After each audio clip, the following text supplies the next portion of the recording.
Hello, everyone. Welcome to A Good Night for a Murder, a Victorian true crime podcast. My name is Kim, and so far as I'm concerned, spooky season starts in September. Tonight's story is one that caused Victorians to lose sleep for over 65 years and is still a mystery to this day. This is the story of Spring-Heeled Jack. But first, a Victorian society tip.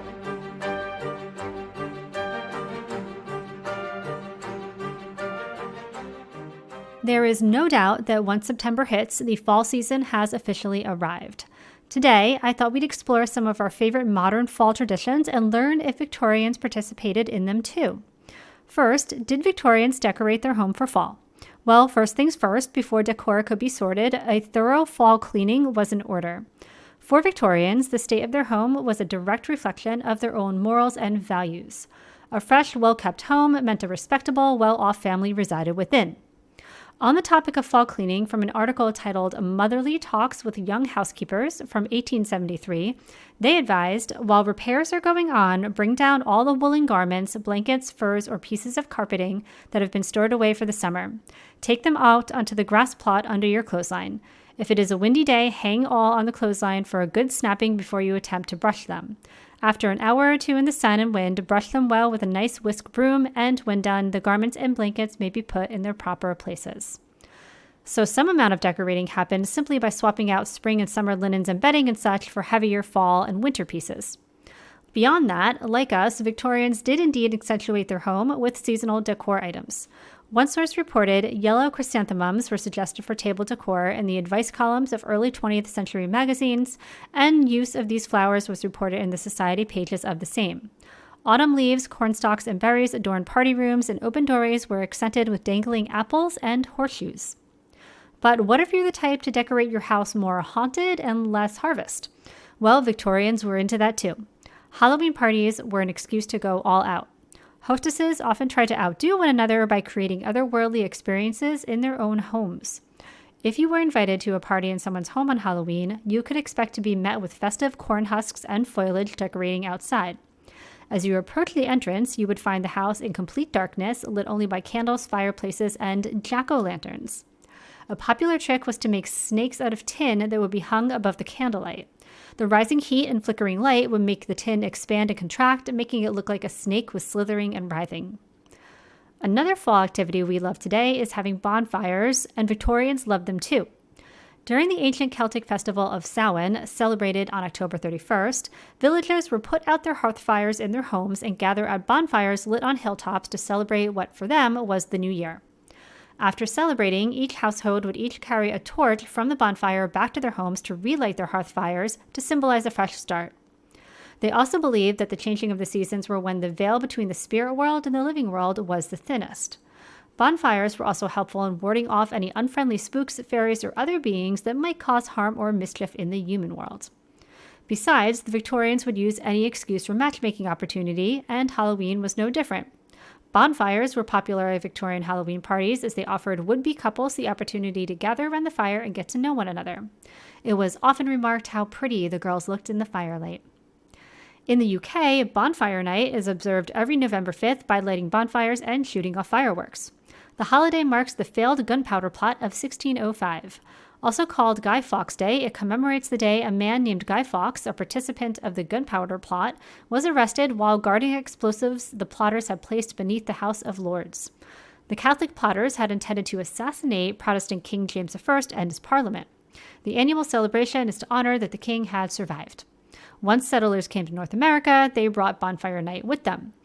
Though its religious roots have since fallen by the wayside, bonfires are still a standard part of many fall festival celebrations in the UK and US alike.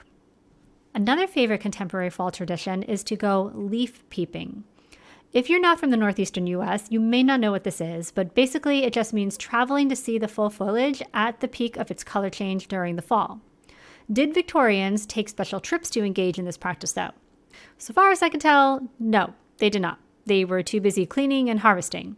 But again, from the 1873 article, Motherly Talks with Young Housekeepers, while discussing the proper time to turn over the house for fall and winter season, the author takes care to note that nothing but real necessity should tempt any to leave the countryside before they have fully enjoyed the most perfect month of the whole year, October.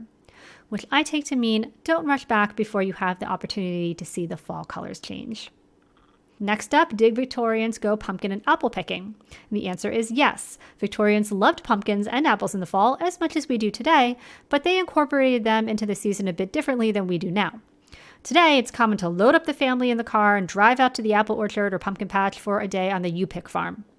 Back in the Victorian era, though, not only were apples widely grown on farms, but many wealthy estate owners would grow their own orchards right there on their property. Orchard management was something undertaken with great pride. Seeing as the fruiting season for apples is in fall, apple picking and other chores were a prominent part of the season. Victorians loved pumpkins too. Another fall crop they were easy to grow and store. You may have also heard that the tradition of carving faces in pumpkins is a uniquely American tradition. In the UK, they carved turnips, and this stems from the legend of Stingy Jack, who tricked the devil and was then forced to wander the earth with a turnip as a lantern. Europeans brought this tradition over to North America with them, where it evolved into pumpkin carving, simply because pumpkins were easy to grow and we had a lot of them. Eventually, pumpkin carving made its way back across the pond, where the choice of vegetable to carve on Halloween is now a pumpkin for the UK as well. What about the favorite fall pastime of football? Did Victorians play football? In short, yes. Victorians in the US and UK love the sports of football, soccer, and rugby. Some version of the games as we know them today have been played for centuries, but it was really only around the mid to late 1800s that the three sports started to peel away from one another. Up until then, games resembled a sort of soccer-rugby hybrid. In the Victorian era in the UK, the games were mostly played at public schools, one being the Rugby School. Many of you may know, but I did not know, that Rugby is a town in Warwickshire, England. The school there was the first to codify a set of rules in 1845. Thereafter, if others wanted to follow their rules, they called it the rugby game. The rules would continue to evolve for the next 40 years, though. The sport that we today call soccer was undergoing a similar process. Meanwhile, in America, we were playing rugby too, which eventually evolved into gridiron or American football. From History.com, the man most responsible for the transition from this rugby-like game to the sport of football we know today was Walter Camp, known as the father of American football. As a Yale undergraduate and medical student from 1876 to 1881, Camp played halfback and served as team captain, equivalent to head coach at the time. Even more importantly, he was the guiding force on the rules board of the newly formed Intercollegiate Football Association. I couldn't find out if fall was a dedicated season for football in the Victorian era as we think of it today, but they for sure enjoyed the sport. And finally, did Victorians celebrate Halloween? Obviously, I've alluded to a few Victorian-era Halloween traditions already, so yes, 100% Victorians loved Halloween. Earlier, we discussed the role of bonfires during the Celtic harvest festival called Samhain, but this is just the tip of the iceberg when it comes to Victorians' inspiration for Halloween.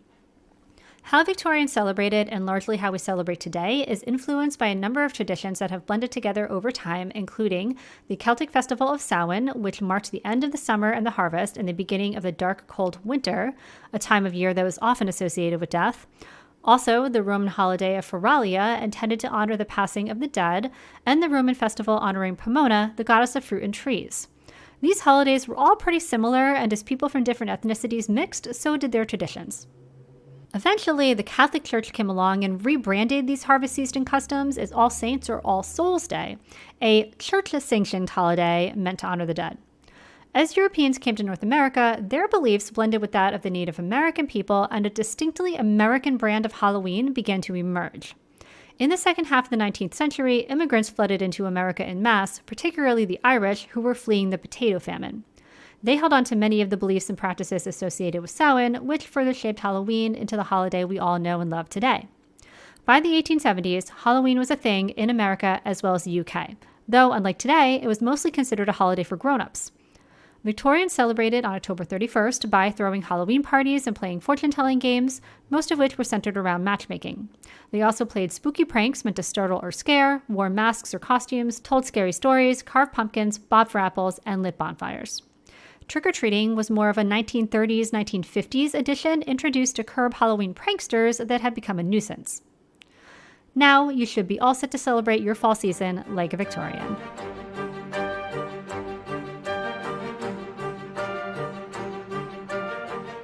A Good Night for a Murder is a true crime podcast that does cover stories including death, violence, sexual assault, and other adult themes. Please take care while listening.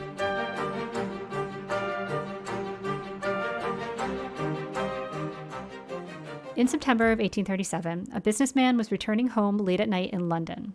As he passed by the cemetery, a man sprung out of the darkness over the high cemetery fence and landed directly in front of him.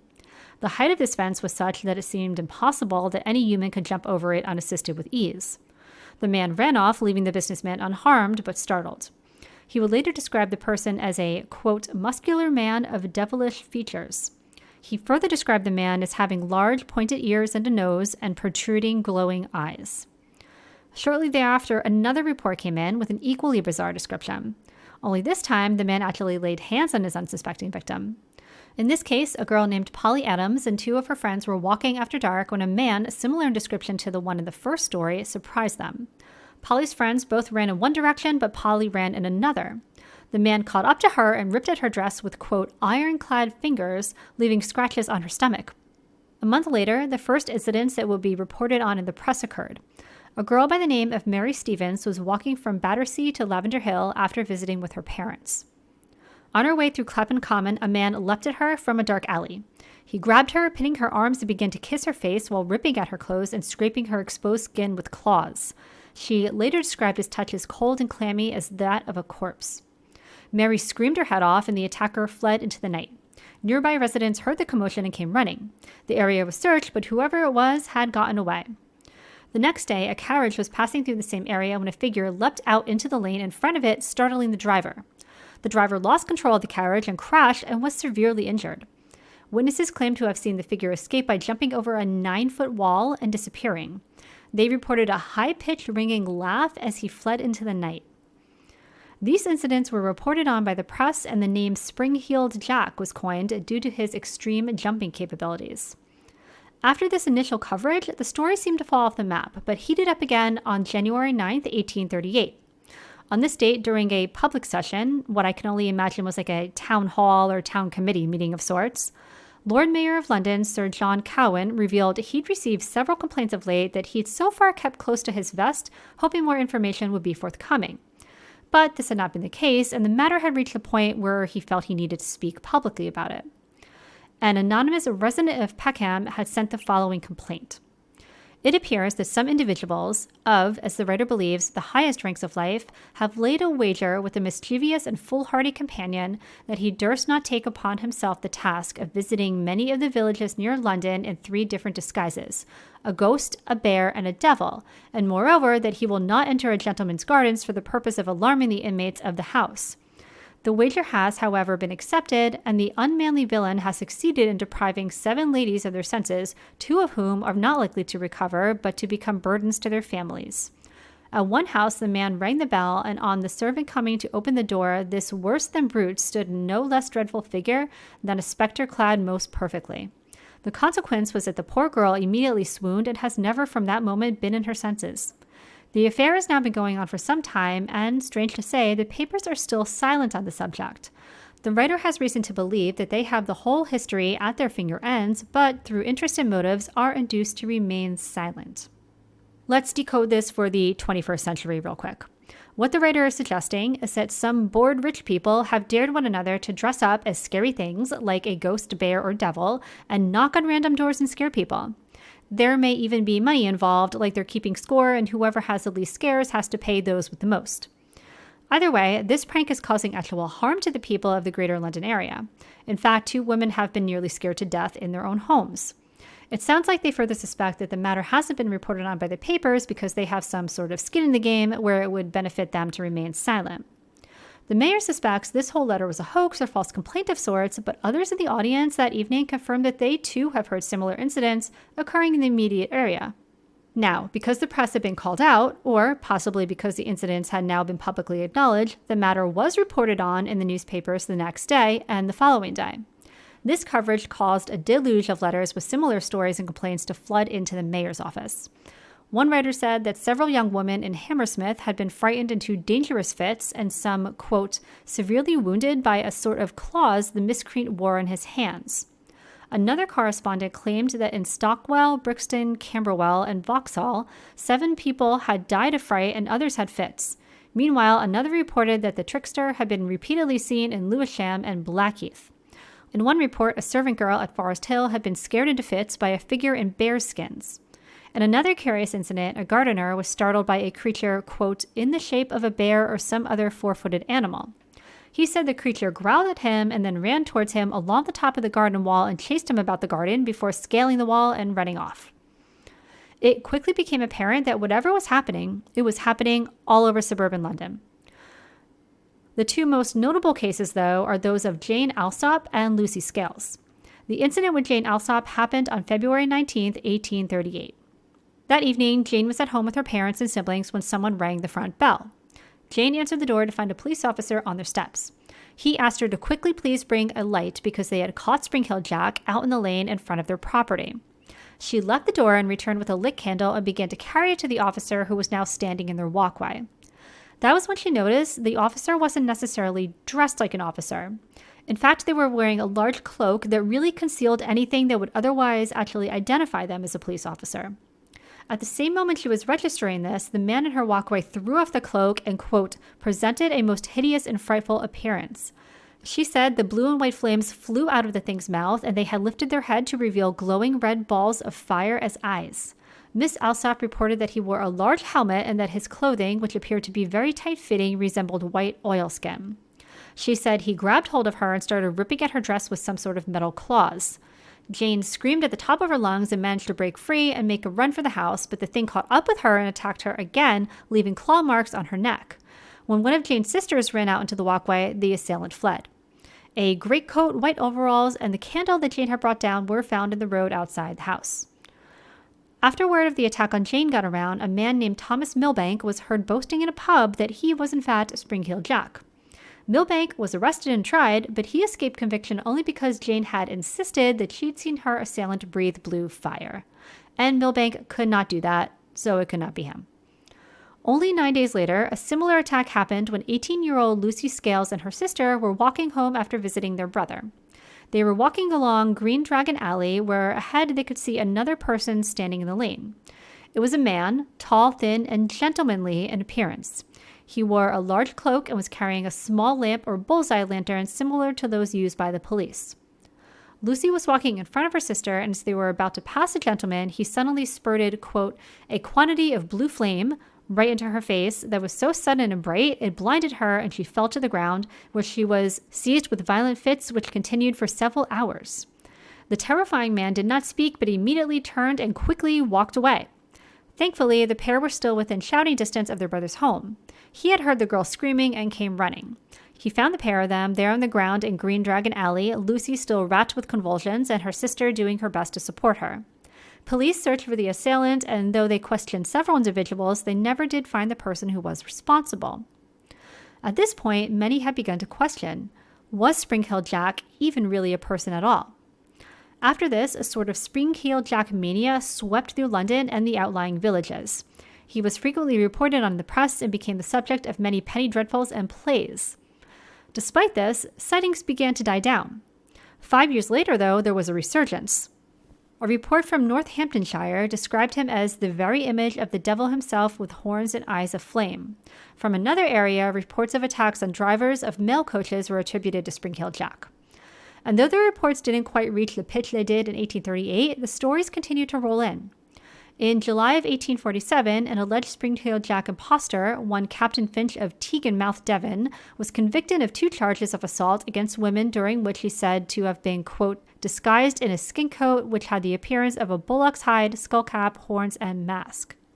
In February of 1855, a mysterious set of cloven footprints appeared that were linked to Spring Hill Jack. More on this phenomenon later. In the 1870s, more reports in various locations cropped up, including November 1872, when the News of the World reported that Peckham was, quote, in a state of commotion owing to what is known as the Peckham ghost, a mysterious figure quite alarming in appearance. The piece concluded that the Peckham ghost and Spring Hill Jack were actually one and the same. In April and May 1873, there were numerous sightings in Sheffield of what some locals named the Park Ghost, but many attributed these sightings to Spring Hill Jack as well. Later on, in August 1877, a group of soldiers in Aldershot Garrison had an encounter with Spring Hill Jack. This story is particularly compelling to some, as a handful of civilians could easily be mistaken in what they saw or heard, but a group of military men? They were trained to keep a level head. The description of what happened at Aldershot is fairly obtuse, so as to not add any details that would skew the facts of the story, I'll just read you the account of how it appears on Wikipedia. A sentry on duty at the North Camp peered into the darkness. His attention was attracted by a peculiar figure advancing towards him. The soldier issued a challenge, which went unheeded, and the figure came up beside him and delivered several slaps to his face. A guard shot at him with no visible effect. Some sources claim that the soldier may have fired blanks at him, others that he missed or fired warning shots. The strange figure then disappeared into the surrounding darkness with astonishing bounds. The next month, a sighting occurred at Newport Arch in Lincoln, Lincolnshire. In this case, Spring-Hill Jack was reported wearing a sheepskin. An angry mob supposedly chased and cornered him, and just as in Aldershot, residents fired on him to no effect. It was at this point he pulled a signature move of leaping over tall walls and rooftops to disappear. Fast forward to around 1888 in Everton, North Liverpool, when Spring-Hill Jack allegedly appeared on the rooftop of St. Francis Xavier's Church in Salisbury Street. Then, in 1904, over 65 years after the first alleged sighting, there was reports of appearances in nearby William Henry Street. So, who or what is Spring-Hill Jack? Well, if we go back to the earliest mentions of him, they believe he was a real person, or a couple of persons. A couple of rude, bored, rich guys, to be more precise. Specifically, many suspected the Marquess of Waterford. What does that even mean, the Marquess of Waterford? Well, Waterford is a city in Ireland famous for the manufacture of Waterford crystal from 1783 to 2009. And a Marquess is a British rank that was kind of jammed in there between Duke and Earl. Historically, a Marquess lived on and was in charge of guarding the area of the country called the March, M-A-R-C-H, or the borderlands of a country. But by the time the Marquess of Waterford was gallivanting around the UK, no Marquesses had actually lived on marches for some time. However, the title stuck around because if they didn't really want to make someone a higher rank of Duke for some reason, they would just make them a Marquess. Honestly, it sounds like kind of a meaningless, self-important title, which is pretty fitting for what I learned about the Marquess of Waterford. Wikipedia states, Waterford was frequently in the news in the late 1830s for drunken brawling, brutal jokes, and vandalism, and was said to do anything for a bet. His irregular behavior and contempt for women earned him the monkeyer, the Mad Marquess. The phrase, paint the town red, by and large originated from the Marquess of Waterford. In April of 1837, Waterford and his cronies were drunkenly making their way back from a night at the races when they were asked to pay the toll at the gate to the town of Melton Mowbray. They refused, but the tollkeeper stood his ground. The situation escalated until Waterford and his friends decided to force their way through. As they did so, they found some red paint and paintbrushes nearby from ongoing repairs to the toll, which they used to assault the tollkeeper and a constable by holding them down and painting them red. Then they rampaged through the town, vandalizing front doors and business signs by painting them red, sometimes tearing them down altogether, and knocking over planters and carriages. Officers on patrol tried to gain control over the mob of unruly young men, but being outnumbered, they were held down and painted red too. More police eventually arrived and were able to break up the mob, including throwing one of them in jail. But Waterford and his buddies quickly reconvened and forced their way into the jail to free their friend, threatening to murder the guard if he did not produce the key to the cell. The next morning, Waterford, now sober, paid for all the damages he and his friends had caused to people and property. But, rightfully so I think, the group still faced charges a few months later. Unfortunately, they were found not guilty of rioting, but they were each fined £100 for common assault, which was a hefty fine in that day and age. Today it would be a little over £9,000, which is nearly $12,000. An interesting detail is that during their day in court, the Marquess showed up clad in bear furs, which some describe seeing during appearances of Spring-Hill Jack, a person dressed as a bear. In another instance, the Marquess was struck in the head by a night watchman for trying to sexually assault a woman. In fact, some say the invention of Spring-Hill Jack was in direct response to an embarrassing encounter Waterford had with a woman and a police officer. Nothing I found specifies exactly what this incident was, but he definitely sounds like the type to act out when his little feelings were hurt. So far as the supernatural claims of spitting blue fire, leaping over walls, and the like, I think all of these could be explained with man-made tricks or chemistry. I mean, we've all been to magic shows or circuses. We've seen fire eaters or fire-breathing performers, and we know about the sport of parkour. Those things would seem awfully shocking to someone in the Victorian era, but that doesn't mean they were impossible. Now, in 1842, the Marquess of Waterford got married and he reportedly settled down after this. He died in 1859 in a riding accident. Because Spring-Heeled Jack incidents continued for nearly 45 years after Waterford's death, they clearly couldn't all have been him. But it's not unlikely that the events spawned copycats or that the initial attacks caused a bit of mass hysteria to take hold. Or, as I always like to say, we need to be open to all possibilities. A number of paranormal theories on Spring-Heeled Jack have been put forward as well. Some claim he's an alien, others a demon. Some classify him as a phantom attacker, which often appear to be human but possess superhuman abilities like leaping over walls, for instance. The old hag or hat man we talk about in paranormal circles today could be kept in the same company as Spring-Heeled Jack. However, police and residents in Victorian London did widely believe they were hunting for a real person. Even so, Spring-Heeled Jack wouldn't morph into a sort of boogeyman parents would tell their children of to get them to bed on time. In fictional publications, he started out as a villain, but gradually evolved to a sort of vigilante hero. I think, ultimately, Spring-Heeled Jack was whatever we needed him to be for us at that particular moment in history. I am curious to know what you think, though. Was Spring-Heeled Jack a real person, ghost, cryptid, or something else altogether? If you head over to Instagram, TikTok, or YouTube at A Good Night for a Murder, you can let me know there. I've also posted some illustrations of Spring-Heeled Jack from newspapers and penny dreadfuls, as well as a painting of the Marquess of Waterford. You can take a look at him and let me know if you think anything about him could be a fit for Spring-Heeled Jack.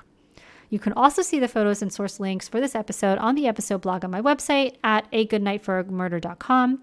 While you're on the website, you can sign up for the Good Night for a Murder newsletter. Each month I send an episode roundup, reveal of next month's episodes, and other goodies like extra Victorian society tips, book recommendations, and more. The bonus content for housekeeper and butler tier patrons for this episode is about a phenomenon that was linked to Spring-Heeled Jack called the Devil's Footprints of Devon. This was a mystery where the night after a heavy snow in 1855, a trail of cloven hoof footprints appeared spanning 40 to 100 miles of terrain. If you're wanting to get in the mood for spooky season with an unsettling Victorian-era ghost story, this is it. What's more, there's been an update to the story as recently as April of this year. Listen through the outro music to hear a short preview of this Patreon bonus content. To subscribe to Patreon and learn more about the podcast, you can visit agoodnightforamurder.com. Also, follow me on Instagram, TikTok, or YouTube at A Good Night for a Murder. Please rate and review and share with friends. Thank you for listening, and I will talk to you again soon.